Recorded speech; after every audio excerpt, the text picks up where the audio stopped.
1897 সালের 23শে জানুয়ারি যে অগ্নি শিশু জন্মগ্রহণ করেছিলেন তার সেই প্রথম ক্রন্দন ধ্বনিত হয়েছিল ভারতবর্ষের স্বাধীনতার ঘোষণা।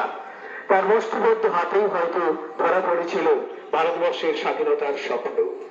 সেই স্বপ্ন পুরুষের জন্মতিথি আমরা উদযাপন করছি জাতীয় পতাকা উত্তোলনের মধ্য দিয়ে। আমাদের দেশের গর্ব, অহংকার এবং মর্যাদার প্রতীক জাতীয় পতাকা উত্তোলন করছে বিদ্যালয়ের ভারপ্রাপ্ত শিক্ষক মাননীয় বিকাশ মন্ডল মহাশয়।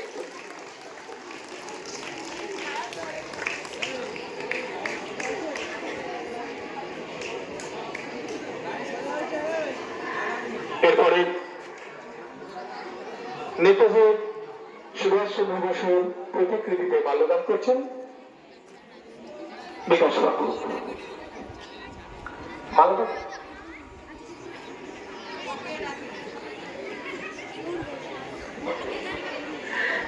আমাদের সবার পক্ষ থেকে আমাদের দেশনায়ক, আমাদের জাতীয় বীর নেতাজি সুভাষচন্দ্রের প্রতিকৃতিতে মাল্যদান করে শ্রদ্ধা জ্ঞাপন করছে বিদ্যালয়ের ভারপ্রাপ্ত শিক্ষক মাননীয় বিকাশ মন্ডল মহাশয়।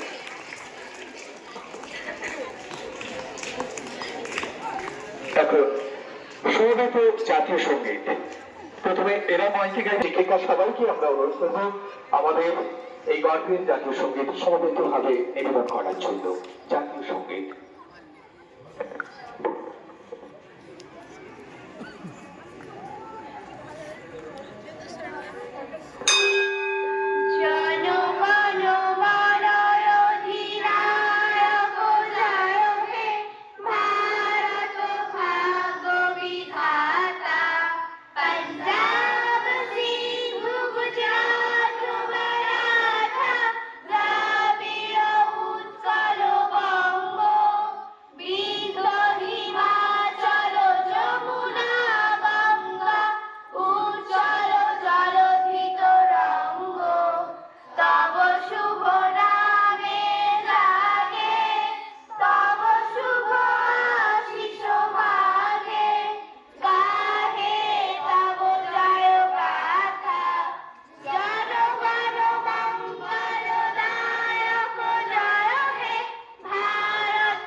পরম শ্রদ্ধার দেশনায়ক নেতাজি সুভাষ চন্দ্রের প্রতিকৃতিতে পুষ্পার্ঘ্য অর্পণ করে আমাদের শ্রদ্ধা নিবেদন করতে।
आगे मत देखो।